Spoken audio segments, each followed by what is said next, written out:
So yesterday we saw that the Feds kept the rate even, no ups, no downs, and now we are seeing that Bitcoin has reclaimed a $100,000 price. Obviously, we're down now. We'll go into prices in a little bit and just look at the markets. I wish I could share my screen. We can hear you, but you had background noise. But you had background noise canceled with the buds. Okay, cool. Thank you, Luca. So I am going to put the buds back on, just like perfect. All right, so this that was a bad experiment. There you go. Perfect. Thank you, Luca. So Fed rates stay the same. $100,000 Bitcoin was reclaimed, and now we're back up. Yeah, that's very clean. Thank you, Luca. And so we have a couple of things that are happening. We have upcoming U.S. China trade talks. We have a potential U.S. UK trade deal that is happening. And we saw that we have $142 million of ETF inflows that happened yesterday. So we're talking about institutional inflows coming in. We're talking billions of dollars still heading into Bitcoin ETFs. That leads to my first question, which is Jace.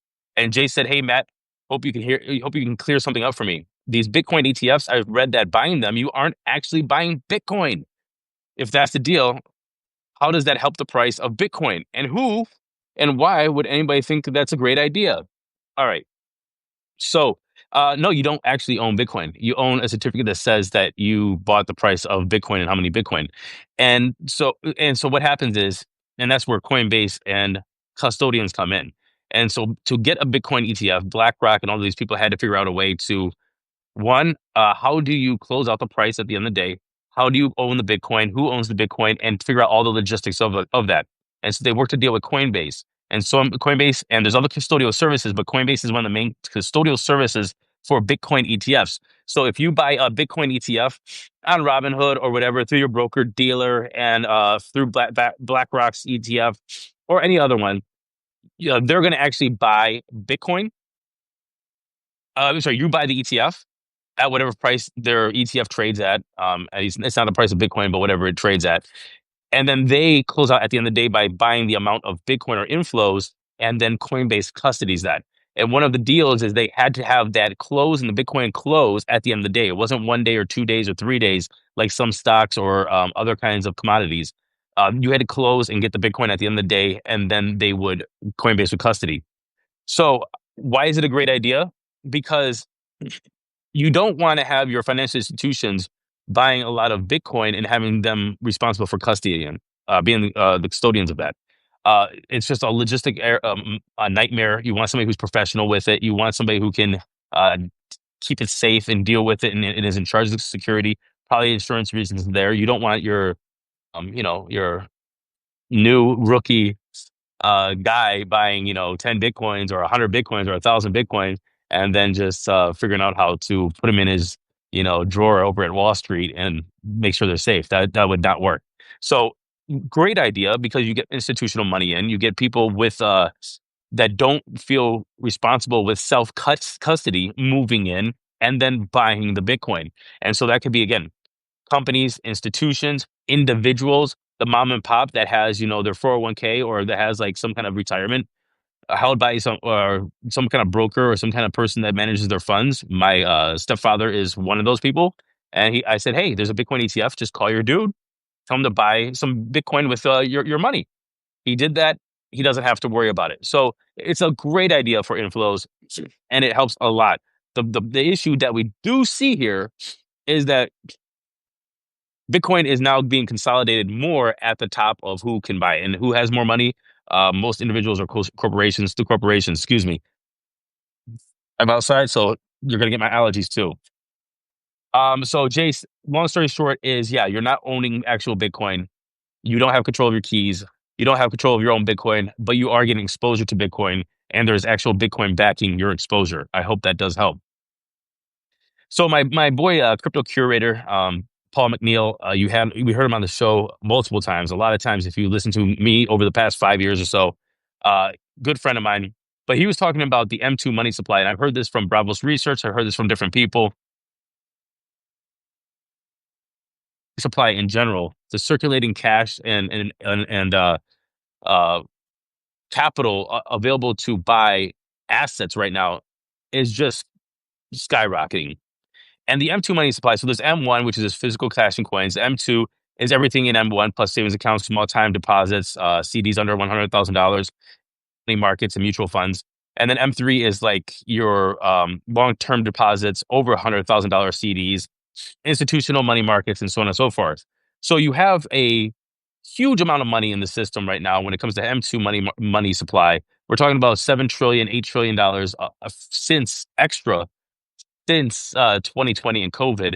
So you see that there is just a lot more cash out there. So a lot of people are saying that because of this liquidity, because of this capital that is sloshing around the markets, it hasn't been burned out yet. It's going to, you're going to see that money is going to be flowing into there. Now um, we have different exchange rates as well that are happening. So the dollar is becoming less compared to say like the euro, the pound, and you're going to see them looking at different assets as well because now for them it's cheaper. And so we're going to see we have been seeing cash come into there's instability, there's tariffs, there's a lot of different places where people are trying to put cash right now that is outside of the traditional places. That's why you see gold going up as well and people are looking at Bitcoin. So long story short is looking at the M2, looking at the flows, looking at institutions, going back to Jace, we're talking about the ETFs. People are saying that we're going to see 120,000 Bitcoin by the end of Q2.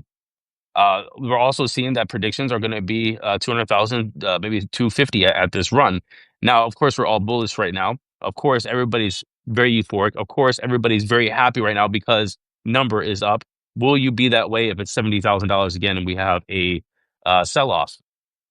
Look at the fundamentals and just continue to think, where is this money going to go? And do you think it's going to be in the stock market if we're having tariff uncertainty, trade uncertainty, or do you think it's going to be going into more different assets for security?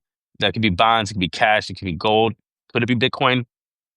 I usually don't think that Bitcoin is going to be a safe haven like a digital gold, but we do see inflows, so it's coming from somewhere, and people do have their reasons. Again, not just because number goes up, everybody's talking about these huge predictions in the future. I think I'm still going to be sitting at my same prediction of 180 top. When is that going to happen? Late this year, early next. But I've always traditionally been low, always have been low in my predictions. So we will see. Another thing that's on our radar is Arizona enacted House Bill 2749. And remember, Arizona had two bills in front of the governor, Katie Hobbs' desk. The first one was to use the Treasury money or up to 10% of it to invest in Bitcoin. And they turned that down. They said, no, we're not going to use state money or taxpayer money to buy Bitcoin or any other kind of commodities. We're just going to, I think it was other commodities.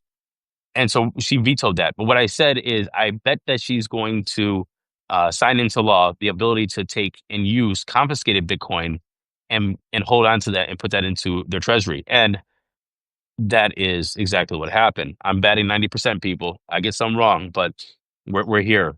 Anyway, so like I said, unlike the more aggressive proposals to fund that this will not use taxpayer money to invest in crypto. Instead, it will hold unclaimed digital assets such as staking rewards, airdrops, and allow them to be actively staked and by a qualified custodian and earn returns. So assets that are unclaimed for 3 years will be transferred to the fund. The state cannot sell digital assets below market price. So so you're not going to get like this insider greasy palm deal thing where you got your friends that will say, "Hey, you have 10 Bitcoin, it's trading at $100,000. I'll give you $80,000." That's not going to happen. So that's really good that they put that in there. Assets must be sold via recognized exchanges. Governor Katie Hobbs vetoed, like I said, the SB 1025, which was the more aggressive bill, which would allow um, pension funds and the Treasury to put up to 10% of their holdings into Bitcoin. And remember, we had the New Hampshire's HB 302 bill that allows direct investment of their funds into Bitcoin, which I think we said yesterday. They have 3 billion, about 3 billion in funds in the treasury, and they're allowed 5% of that into Bitcoin or precious metals. So we have two places now that are going to put Bitcoin on their books or some kind of digital assets. Arizona, if they have it for confiscation. Again, I already told you when we talked about the I guess oversight that's gonna be needed for that. I hate I just hate when governments would seize assets and then keep them. Remember we had to talk about it, and it happens more often than we thought when it comes to cars and electronics and things like that. And this is just another drugs, obviously. But now you have digital assets that have an actual value. Government seizes them, and then they're allowed to keep them. We just got to make sure that this is going to stay above board. But like I said, Arizona and now New Hampshire. So as a game theory, are we going to see more states that have these laws going through the legislature start putting them in the books because we saw New Hampshire and we saw Arizona do that, even though different states have vetoed it. Wyoming, a surprise of us all. Is Texas going to come up and be like, hey, if they're going to do it, we're going to do it? That's possible. Um, Another thing that happened in the news today, Coinbase announced that it was going to agree to buy digital assets option exchange Deribit. Huge $2.9 billion deal, $700 million in cash, and 11 million shares of Coinbase stock.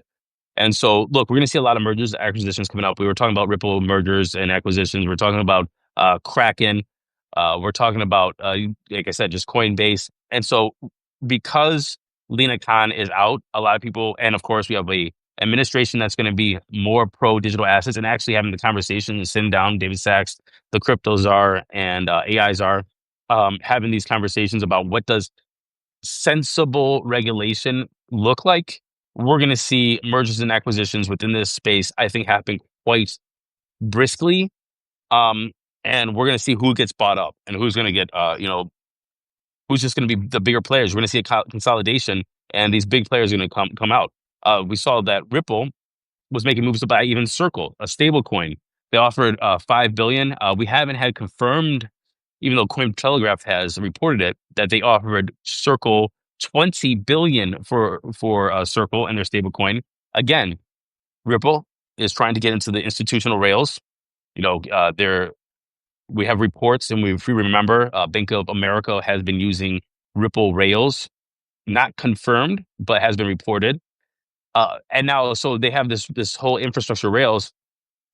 Are they going to do better by using their own stablecoin, RLUSD, or are they going to just do better if they buy Circle and you use USDC?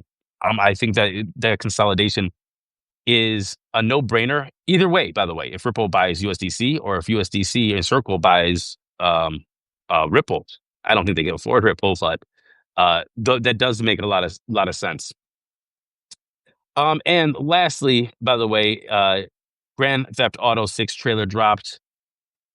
Some comments that we saw was that people have been waiting for 13 years. He said there's one comment I saw on the trailer comments that his kid's 13 years old and his kid's 13 years old and he's been alive for since Grand Theft Auto 5 was out, and now it's Grand Theft Auto 6.